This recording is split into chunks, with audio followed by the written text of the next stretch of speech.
Good Thursday morning, and welcome to Ice Age TV. Wow, a beautiful Thursday morning, pre-4th of July day, pre-holiday for many, not everybody, but yet here's another 4th of July celebrating the independence of all the hard-fought individuals that sought freedom in our country so many years ago, that finally broke the British rule with the help of the French. Isn't that something?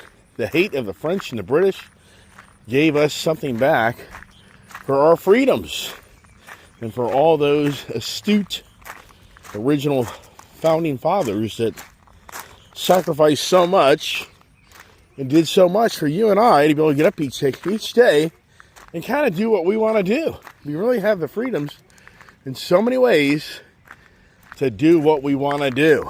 But here we go, over to the house, and getting a little earlier start this morning because I got to go do a job. But it's a beautiful Thursday morning, nice little breeze, not real humid, so it'll be a hot day, but not radical.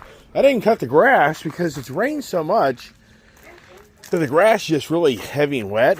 So I'll probably cut the grass today, maybe even tomorrow. But look at that grass. It just gets out of control so quickly if you get that little potent product called water. All right, so let's get inside here. And let's see, without sharing you the new code to get in the house. Here you go, pups. Let's see how everybody did last night. They got in about 10 o'clock. I got in a little earlier. Because stayed up until, I didn't get to bed till 2 o'clock. But, and that's what you want to see. Everybody go in the bathroom outside instead of inside. Oh, the grass cutters are here. Some of the neighborhood, it seems like the Wednesday, Thursday is the big bash day when all the guys that are paid. See, my neighborhood, believe it or not, for the most part, everybody pays somebody to cut their grass. There's just a few neighbors in the neighborhood that actually cut their own grass. That house over there, those houses all up there pay people to cut their grass. All right, here we go across the driveway on yet another adventure of a work day. Yeah, the work day. It doesn't end of working, taking care of problems. And Brian, thank God I have Brian. If I didn't have Brian, oh my God, I go nuts. I would go nutty. So he's a great guy, and he's doing very well. See there? I'm not really excited about you crapping near the barn, but at least you crapped outside instead of inside. And, last night, I get addicted to these damn shows. The Animal Kingdom Netflix series, I started watching now 2 nights ago. I can't turn the damn thing off. I watched the whole series of the Dirty Dirt Bag, like a Western thriller movie. And then I got Netflix shares the Animal Kingdom about a family of 4 sons, a grandson, and the mother is the kingpin of the family. All right, maybe you guys should just go upstairs just because where I close the barn doors. Doesn't really matter. Hey, you want to go upstairs, huh? Go on. Hey, Tango, go on, Tango. I'll let you guys stay here. I'll close the barn doors. That way you guys can already filled their bowls up just so you don't have to watch me do that, right, buddy? So I get addicted to these series, and I just can't turn it off. And last night, I just had to force myself when it was close to 2 o'clock to turn off the damn TV. Now, stay here. Now, and then the other night, I stayed out here till literally like 1 o'clock or something, or 1:30, just in the barn watching these Netflix series. It's so incredible how when I used to hang out with a kid, she just wasn't really into those type of series. So now, it's interesting now that I'm more on my own. I'm the lone man. I'm more ever than I've been in my life in the last 20 plus years, because even before Julia came along, my parents lived up the way. So from 2000 2004, my parents would be up here throughout the summer months, off and on. So I always had my dad hanging out with me, and then I had a few other guys working for me, and blah blah blah. But that's all changed. All the families downsized, and my dad doesn't live next door anymore, and just everything's changed. Everybody knows that. So the whole point of it is now I get addicted to all these TV series. I mean, I enjoy watching them. I got the battery yesterday up there at Battery Warehouse. The guy who works there, he's a character. He really spent so much time just trying to get me the longer bolt. But then what happens? It bottoms out. So there's a very fine line there, but I didn't feel like screwing with that yesterday. I wanted to go enjoy my pool time. Look here. I can't believe how long I've sat in this shop and barn, and I never figured this out. Where I just now have my really nice lounge chair, my coffee, my remote control, phone, and I can watch my soccer. Oh, what a great soccer game against Guatemala. Has anybody watched in the finals for the Gold Cup? I guess it is, or whatever it is. That isn't the World Cup.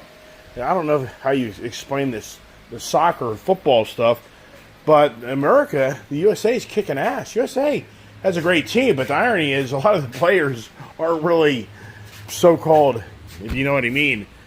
We've taken a lot of good players, I think, from other countries to make our USA team, I guess. I'm not that in-depth in it, but I enjoy watching the series. So last night was a great game, 2-1 at the end, Guatemala. Then last night was Mexico and I think Honduras, I'm not real sure on that, but I know that those two games played, but I turned on the damn Netflix series and I got totally lost in watching that. Or do they play it tonight? I can't remember. But right now, if you're watching any of the whatever they call the Cup series, that puts the United States, I think, in the fall to be in the World Cup. I believe that Sunday is going to be the final game, so that would be a great thing. Sunday at 6 p.m., I believe, on FS1, if you're interested in soccer. Either you love soccer or you don't.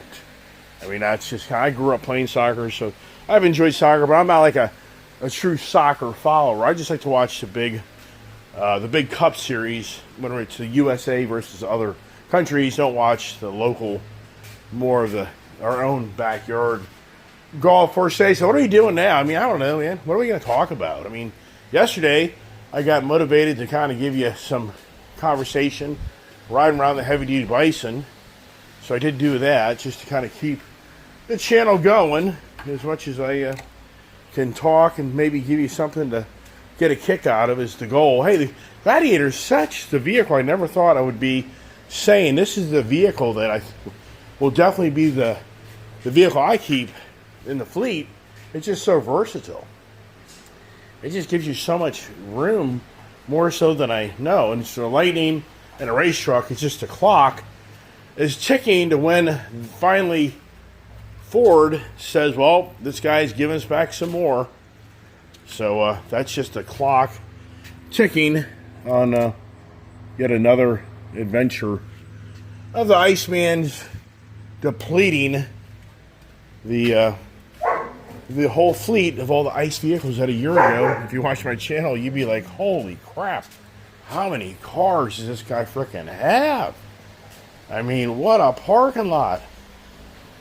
Good Lord, I was thinking myself last night, excuse the cough. I don't know if you saw my video yesterday or not, but the DMV sent me new registration cards, but no new stickers to update the registration. So I can now go to DMV and probably argue with them of where's my stickers. And they'll probably be like, no, it doesn't work that way. You got to pay a new registration fee to get new stickers. So I'll be like, forget it. Who cares? The car, I paid the tax, I paid the registration fee. The sticker's not on there. A cop can run your tag. All they can say is you need to put a new sticker on it. And I'll be like, yeah, I need to put a new sticker on it. You guys never mailed to me, but it does show that the registration's current, right? It sure does. Okay, well, I think the story's over, right? I mean, come on. Man, I get the deep morning cough coming in because I'm drinking this stupid-ass coffee. Why do we do it to ourselves? we drink and blah, blah, blah, blah. I can get water. It's just embarrassing. But in all realities, I take a big breath. I can feel that coffee. It's gotten down on my esophagus, and it's tickling it's tickling my esophagus. So I gotta get water here. Instead of stopping the phone, I just keep on gabbing away, but I guess I could stop the phone to not embarrass myself. For the hacking and coughing routine. Now, is everybody here? Yeah. That's concerning. She kind of like disappeared. So, did she like do something? Or let's just you guys upstairs. I think now, well, it's alright. You're still eating. Okay. Yeah, so anyways. So, yeah, the mistake conversations. I thought that was pretty good conversation. But I was saying to myself last night, I was just saying is, wow, in the last year, man, holy crap. What, if you look at my channel from 1 year ago, it's incredible of all the change. I mean, a year ago, Kiefer was here. A year ago, we had a gazillion cars. Motorcycles didn't really much change. A year ago, Julia was here. A year ago, my mom was here. What else, And so now a year later, it's incredible. Kiefer's gone. The kid's gone. The whole fleet of vehicles, they're all gone. I'm in a shit show of the financial havoc, like not seen in my lifetime ever. Which, how I navigate through this, I mean, pray for a miracle, that's all I can say. I mean, the shit show, it ain't over. Maybe in my channel, you don't get it. You have no idea. Just have no idea the crap I've got myself into. All because I thought I was special. Here I got the lithium battery charger. And I got another one over here. I think it was Brett was saying yesterday, make sure you put that battery on a lithium battery charger. That's a good point. I really didn't think much about it, but he is exactly right. I got to put that battery tender on the proper stuff to weigh this, to charge this. That thing isn't really that drained.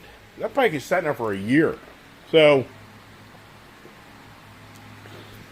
I'm drinking my water as I just talk. As I do the blah, blah, blah, the blah, blah, blah. That's what I was saying on my, Monday's video? It's just blah, blah, blah, blah, blah, blah, blah. So, here's the Elon Musk conversation. It never ends, which I've talked about a gazillion times on my channel. Is the Elon Musk that rides off the entitlements of the government, but yet he bitches about the government wasting so much money.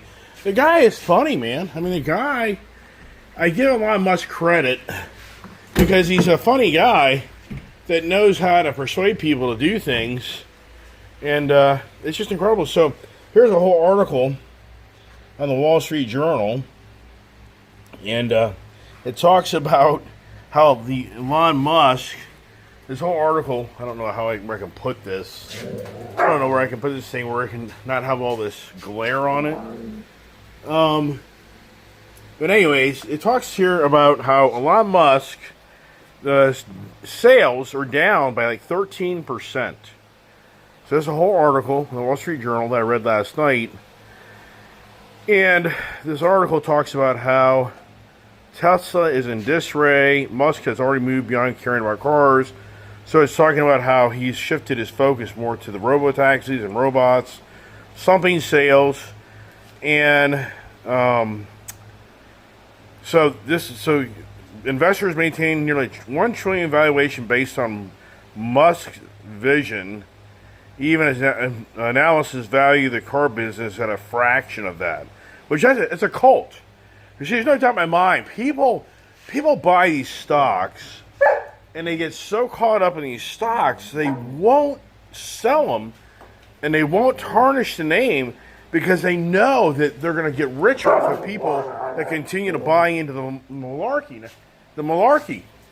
And so it's just incredible how many people are holding on to a stock that some say the $300 stock, and it even says here that that the investors, the hardcore investors, won't accept that this company's so overpriced it's beyond believable. So here's where it says that many analysts are saying here that $300 share is maybe a $100 share.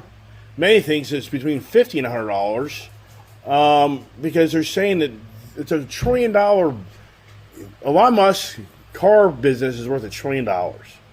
It dwarfs Toyota. It dwarfs everybody.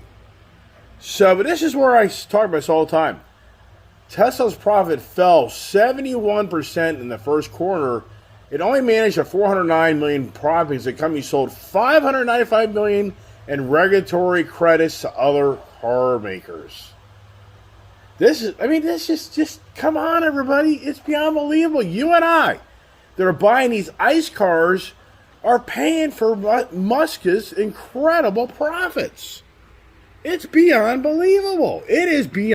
You and I are paying through the ass like never, ever, ever, ever seen in our lifetime for these ICE vehicles because the likes of Elon Musk that's driven this EV agenda through the roof, and he gets to get all the money paid by the manufacturers that don't have their fleet of vehicles for the proper guidelines in carbon footprint. So the guy gets enriched all year long, every year, of hundreds of millions of dollars, billions of dollars, all at the cost of you and I. You don't think the manufacturers are charging you and I the monies to pay these penalties? I mean, do you understand what that means? Do you understand it? When a manufacturer makes a product, if it doesn't meet the proper carbon footprint guidelines, it has to pay the government huge fines. But the government gives them opportunity to give money to the likes of Elon Musk to help advance a cleaner, better driven vehicle so that you and I, as the owner of a big manufacturing company, we can opt to donate our money to Elon Musk instead of paying the government, which I think the government is actually more money to pay. So it's actually a catch-22 where you're kind of forced a hand to give Elon Musk the money. And the irony is, if you're the likes of Jim Farley, Mary Barrera, or whoever else in the big electric vehicle movement, you're funding that guy's business that you're trying to compete against. Does that make any sense? This is like you being a contractor in the local neighborhood and you're having to pay your competition monies to stay in business because he has the so-called cleaner, more appropriate crew than you have. If you get that, I mean, and then Elon Musk goes downtown and pounds his fist about all the waste of what our government's spending money on. And he's the number one culprit. You can't make it up. It's like Elon Musk is a criminal robbing banks, and he goes to the police academy and police force and FBI and CIA, and he's calling out all these other robbers, but yet he's the number one robber of the whole freaking situation. How do I get paid? How do I hit it big from the incompetence of others? Please, can somebody help me out? What can I do where people are so stupid, I just take the money out of their checking account and they're happy as hell? The cult following of Tesla people, you guys support the cult and the most radical stealing of government money, of over-regulation like ever seen. Tell me an industry, please. Tell me an industry, I'm not talking about healthcare, all this other bull crap. I'm talking about manufacturing. Tell me an industry, please, of what has lived off the most corrupt crapola of the what if of green agenda. Who has been paid more money than anybody in any industry from other companies to supplement their business to compete in the world market against you by the government making rules that entitles them and forces you and I to pay that other company?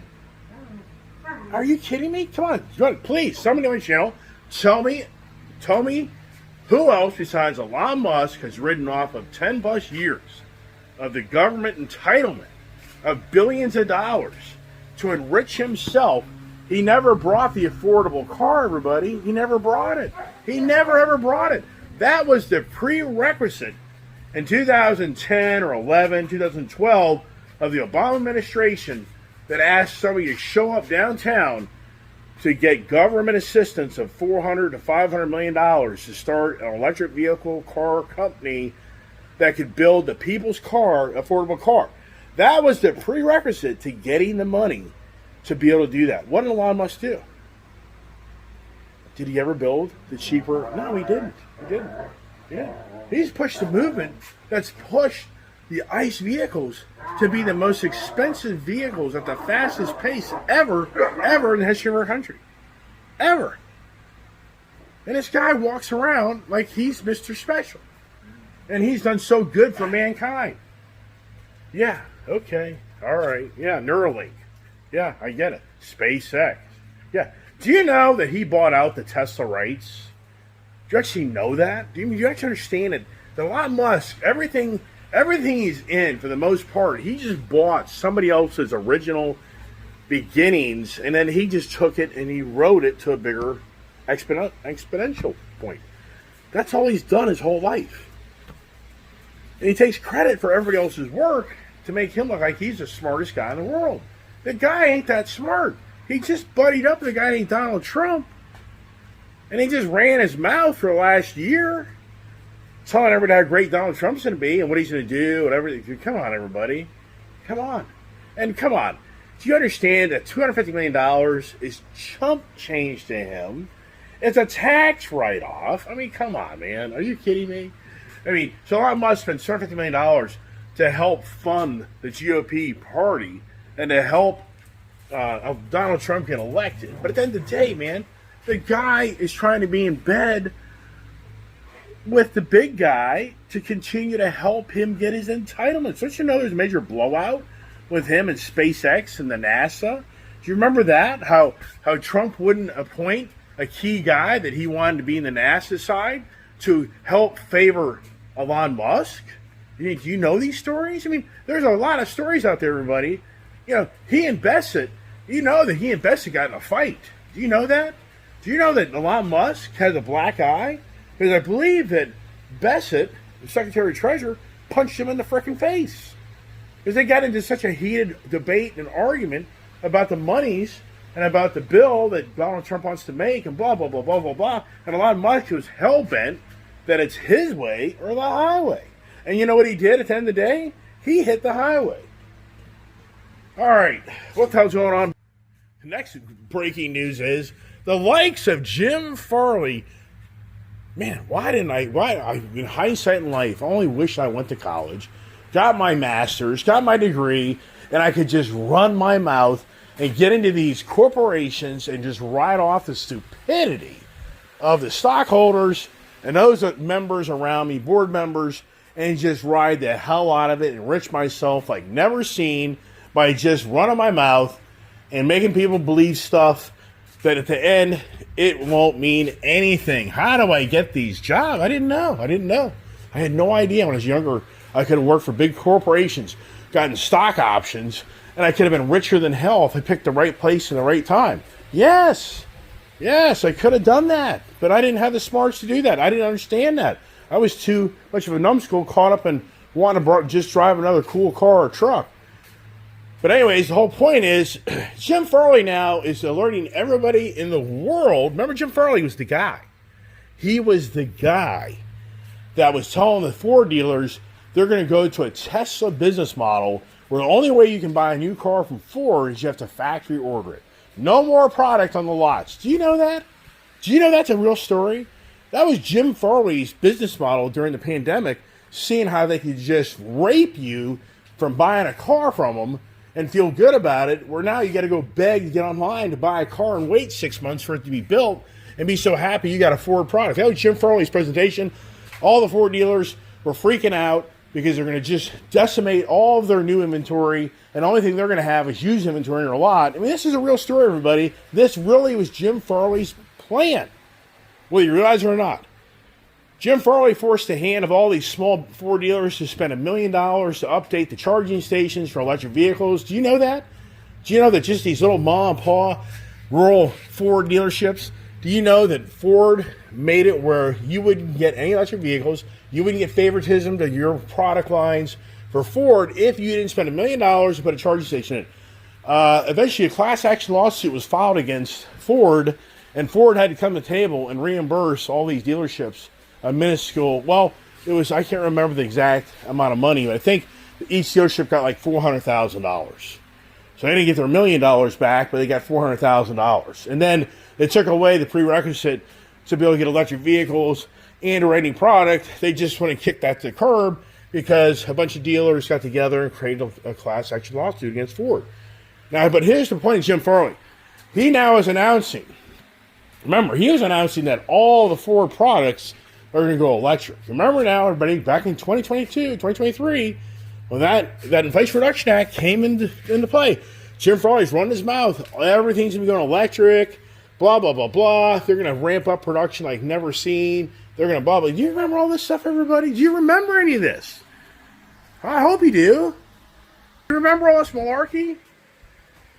Yeah, so here's the point. He's now telling everybody that artificial intelligence is ready to take half of the white collar's jobs. Yes, yesterday, Jim Farley is now running his mouth, alerting all of you white collar workers that work in big corporations and companies, you're done. You're done. You're done. Your job is gone. The artificial intelligence is going to go so radical, so quick, faster than even people realize. You're gonna lose your job. He's claiming half of the white collar workforce will no longer have a job. So if you're a white collar worker right now, works for a company in a big organization, if you're listening to Jim Farley, you're probably just a few years from termination of you having a job. Then what are you gonna do? They're already predicting 10 to 20% unemployment is coming to us from this artificial intelligence. Now, JP Morgan Chase, other big analyst investors, they're all saying there's probably 10%, not 50% like Jim Farley. Jim Farley's running his mouth. Boy, how would you work for Jim Farley at Ford right now, being a white-collar worker, hearing this rhetoric? I mean, would you feel good about your future right now? Would you feel good about being a Ford employer now that if you're in the upper management and you're in the white-collar job, and then you're just thinking to yourself, well, if Ford lays off half the people and GM lays off half the people and Stellantis lays off half the people, and Hyundai, the list goes on. Where am I going to get a job? It's going to multiply in how many people are looking to get a job. It's going to go from you can't find all these techies, all these, the nerds, everything else, to you got so many of them. What are they going to do? What are they going to transition into? So once again, wow. For the guys like a Sean Fay that ran his mouth a year ago about all this guaranteed future of the workers on the line that guarantees them six-figure incomes with benefits and payroll. I should say benefits and pension and blah blah blah. Yeah, what's happened to those guys? When all the robotics start showing up and start saying, "Why do we need you? We don't need you. We got robotics to do what you do. You go home. Bye bye." While all of a sudden artificial intelligence. Isn't it incredible? You and we're going to witness, I can promise you, I will say, the next few years, next 3 to 5 years, we're going to see a transformation of this country probably never seen before because of all this new technology, and it's being built at rapid pace. Remember, everybody, they're building data centers out like never ever seen in our country. There's a major war on who gets the energy and who doesn't get the energy. It's big stuff. NVIDIA is selling chips at the fastest pace ever in their whole history of making chips. Startup companies and artificial intelligence is at its highest rate ever in our country. So if you think that this is just a pipe dream and that in our own backyard, as you and I get up every day and do our same old thing we did yesterday, if you don't think the infrastructure of all the artificial intelligence is really going to play out in front of our eyes, it really is. You're going to be going to these C-stores, gas stations, the list goes on and on and on. There's not going to be anybody there. There's not going to be anybody there. There may be one person there, maybe, but you're going to go and you're going to see the automation of just so much that's already happening. How many stores do you go to anymore? You can do your self-checkout. I mean, you go to Sam's Club, if you have the right app, if you have an app on your phone, you can literally scan the items as you go and buy the items and put it in your cart, and then it automatically just totals everything up before you walk out the door, and a scanning system sees everything you bought, and you walk out the door. Why do you need a cashier?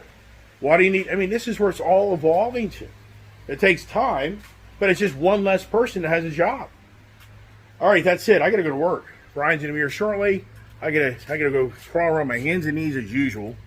That's a specialty I do. I've always told people I'm not a high-class grunt, That's what I used to always say. But now, nah, I ain't no high-class grunt. I'm a high-class grunt. I'm a guy up to eyeballs in debt like never ever seen, probably more than anybody you know or ever will know. That's my story. Because now I got a certified letter yesterday. It pisses the crap out of me. So what you do is you get a certified letter, you get a certified notice, and it says, so who's it sent by? It says this is where it just pisses the shit out of me, because they do this stuff on purpose. So here you go. So here's yesterday. Nope, it doesn't really matter. You see my last name. So RK and K. That's some law firm. What is that about? I can promise you, it's about a deficiency on a Ford product that I bought that was $100,000 that sold for basically $40,000. How does that work? How does that work?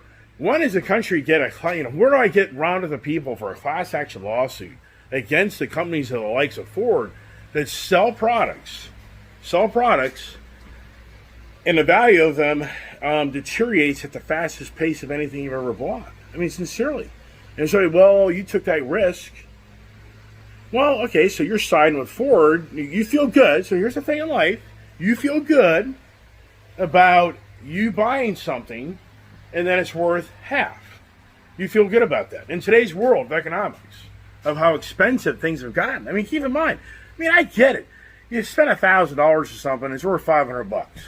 But now we're into big numbers with cars and trucks and vehicles. So now people are, okay, so you buy a $55,000 car, and you're telling me you feel good about it if it's worth $25,000 a year later. You feel good about that? Do you think that's right? Well, no, cars last for 10, 15 years now. Think this through, everybody. The car market's being abused by the greed like never seen. If you buy a car today and you take care of it, it'll last probably 15 years. So why does the depreciation thing go from 100% to 50% or less in just a year's time? How does that work? I get it. I think that's true. I get it. If the $100,000 purchase only has a lifespan of 3 to 5 years, I get that. But that's what's going on. It's the brainwashing. It's the normal. It's just this I was seeing the other day. Car dealerships, they love the business model that they have, where car sales guys and managers live at the car dealerships. And they love how you, as a purchaser of a car, have to go through a lot of aggravation to get a car and then sit there at the dealership. And I know there's definitely dealerships out there that are more refined. You can go online, get all the paperwork done, blah, blah, and it's pretty easy. But for the most part, I would have to say most of the sales aren't like that. It's more in depth. It's the auto dealership wants to wear you out. They want to make sure you spend hours and hours and hours at dealership where you finally break down and you buy an expensive product from them, and they make a lot of money off of you. Because they know by the time you get there, you test drive the car, test drive a different car, go back and forth, talk about pricing, blah, blah, blah. And if you're really in a wish to get the car that day, they just keep on dragging and dragging and dragging. And the whole car shopping turns into a whole day event. And by 6, 7 o'clock, you're hungry. If you got there at noon, or you got there at whatever time, and you're just getting worn down, and the wife's getting, and eventually you're just like, all right, forget it. Let's just buy the damn car. You go to the finance, they start pitching, and you're just like, all right, that's it. You can always. They want this, everybody. The car dealerships deliberately do that to you because you're worn out, and you're going to cave. Voice is going. That's what happened to you. Talk all the damn time. I got to go. I got to go to work. I can't shut the hell up. So God bless and have a great day.